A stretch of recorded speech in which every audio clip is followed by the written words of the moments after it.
The gossip monster. The gossip monster. Focus question. What effects can gossip have on people? A quick glimpse.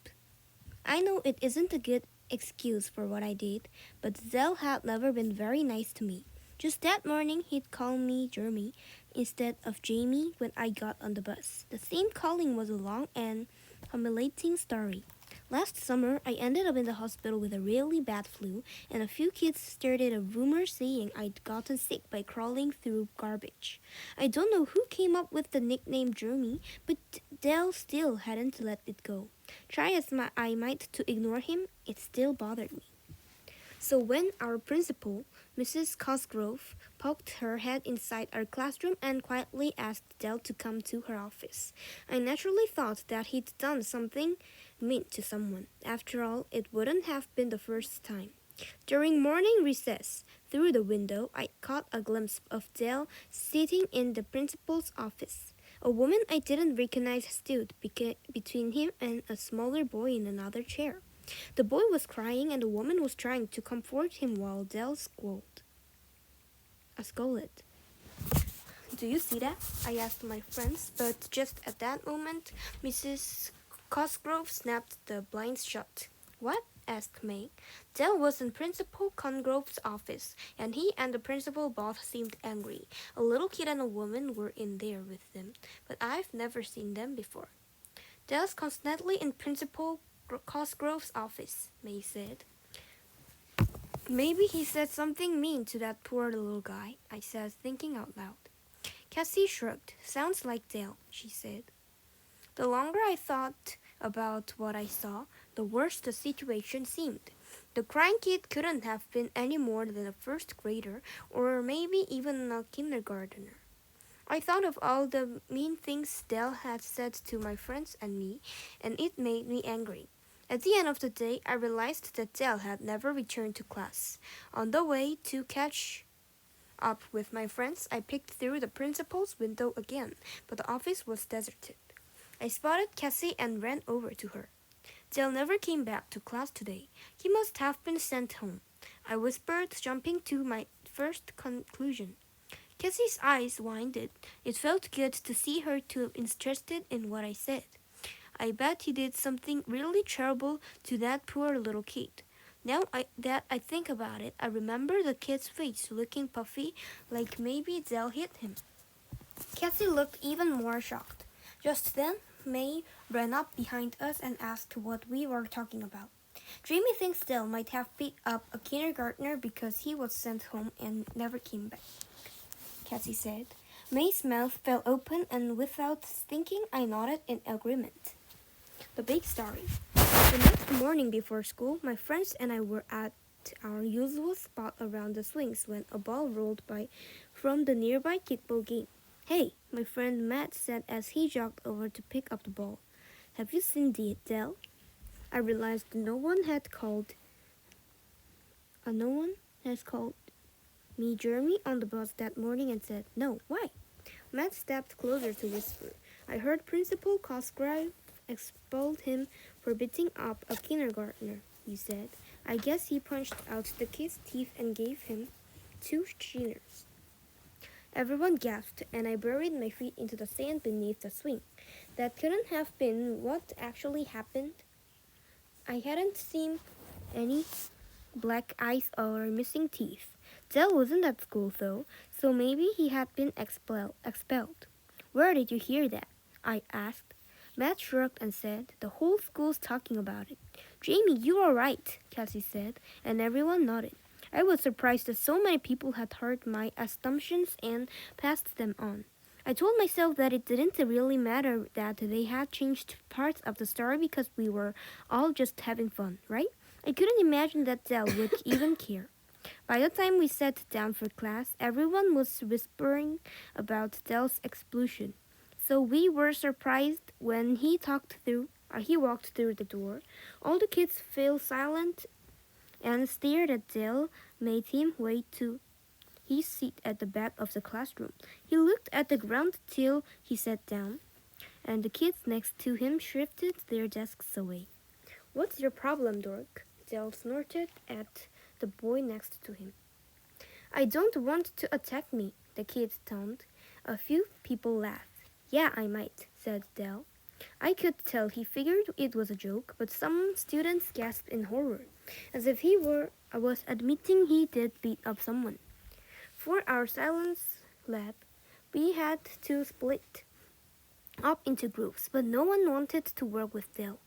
Mr. Sankis eventually had to force a group to include Dell, but they looked uneasy about it. I picked at them a couple of times during class, and the rest of the group was completely ignoring Dell, who just sat there tapping his pencil against the desk. At morning recess, Mr. Sankis asked Dell to stay and talk for a moment. Some of the kids laughed at him on their way out. Did he put someone else in the hospital? One of them asked. When Dell came outside for recess a few minutes later, he immediately tried to join the kickball game. Neither team wants you, one of the players said. What are you talking about? Dell asked, looking confused. I always play kickball with you guys. They ignored Dell and started playing again. As he walked away, sulking, someone called, We don't want you to lose and start a fight.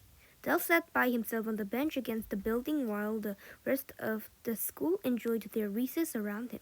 I didn't want to, but I was starting to feel sorry for Dell. Playing telephone. When we returned to the classroom, everyone could see that Mr. Sankis was in a serious mood. Everyone arranged your chairs in a circle, he said. We did, but there were big spaces on either side of Dell. Mr. Sankis frowned.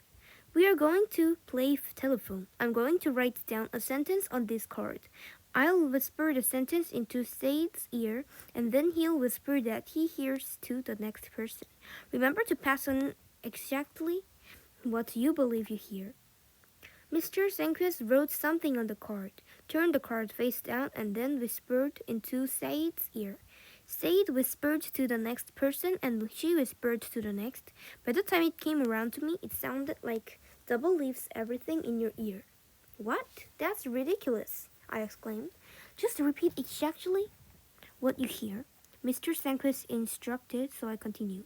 And eventually the message made its way around to Mr. Sankis again. He announced what he had heard. Dope leaning ringing in your ear, he said, and everyone burst into giggles. Now, here's how the message began, he said, turning over the card and showing the group. It read, Don't believe everything that you hear. This is a good lesson to learn. Mr. Sankis began. Since it seems as though rumors about one person to another are always buzzing around the hallways, I hope this game makes you see that passing on a rumor or starting one is like feeding a monster. It mutates a little and gets bigger until it's completely different from when it started. It usually gets meaner, uglier, and more hurtful to some person everyone is gossiping about. Words have consequences, and once a gossip monster has started, it's almost impossible to stop. The whole class knew what Mr. Sankis was talking about, even though he didn't mention it specifically.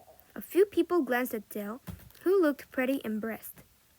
Although Mr. Sankis couldn't have known my rule on the rumors about Dell, it felt as if he were speaking to me alone.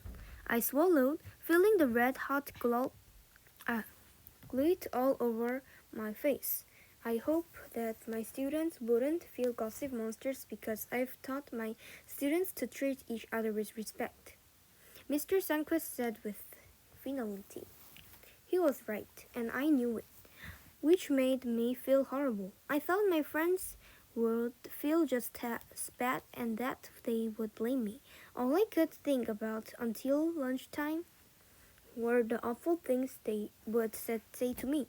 I slunk to my usual table in the cafeteria with my head low, but despite Mr. Sankis' lesson, Dell was still the center of every conversation.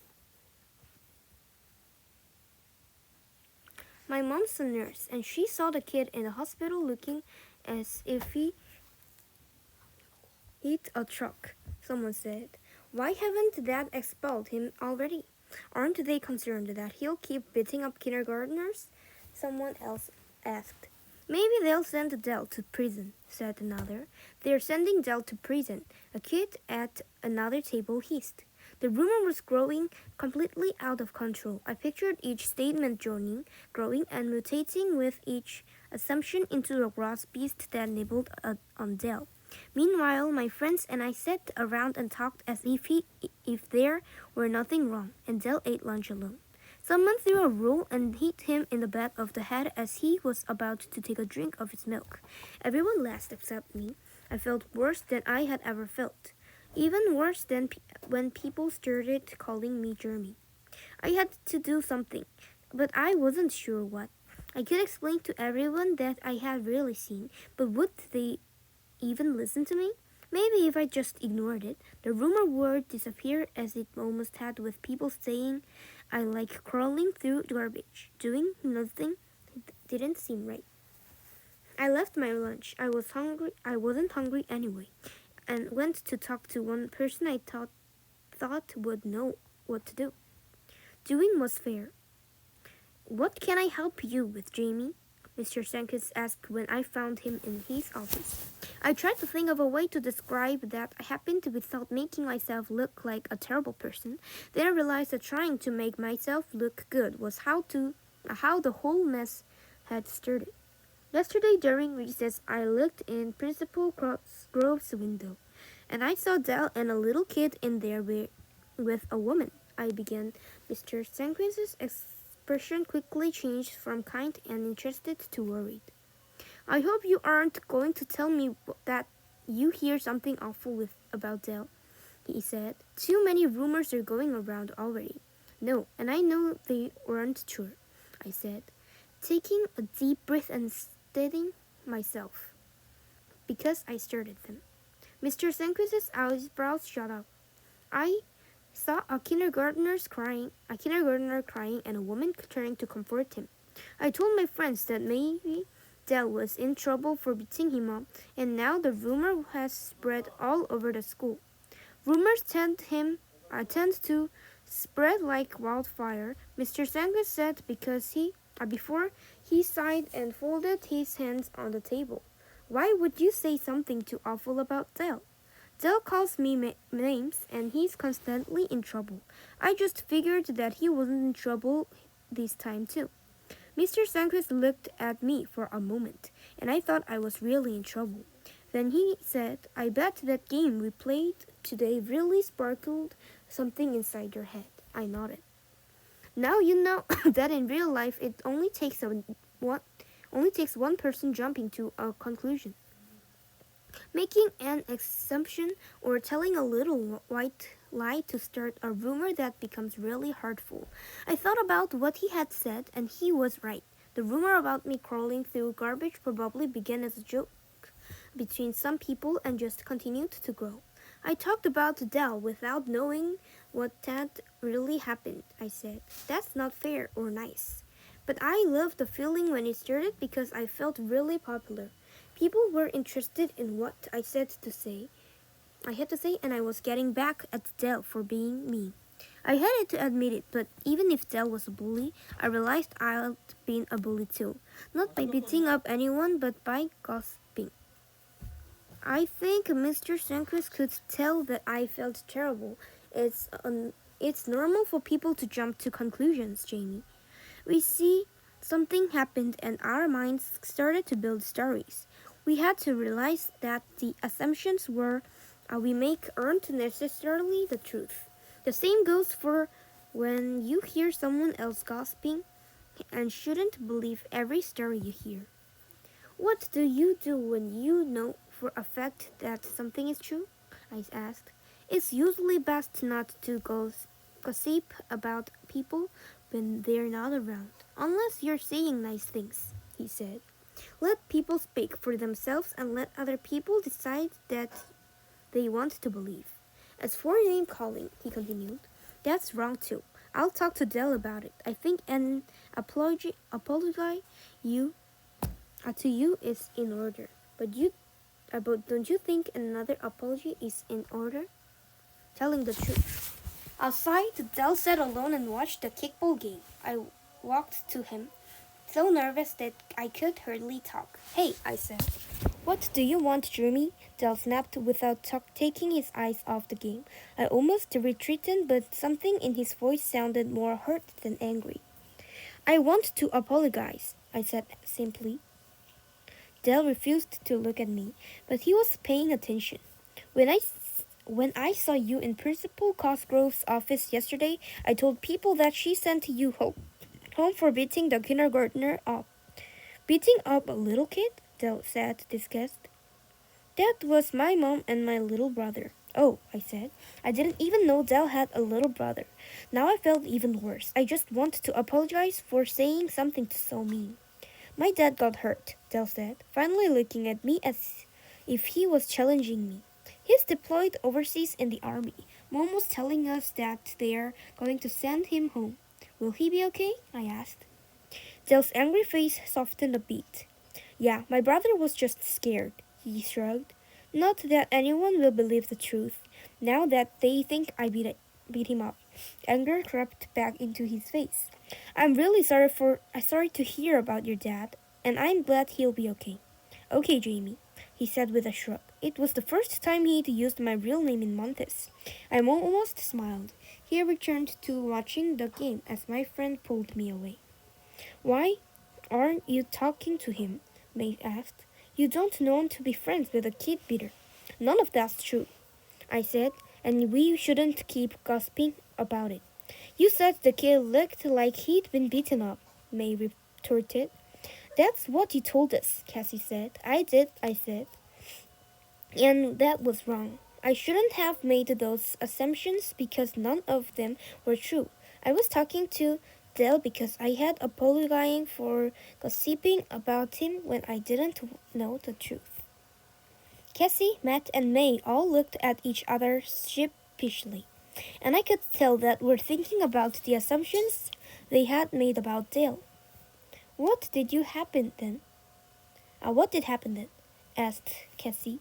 If you really want to know, asked Dale. I said, feeling much better.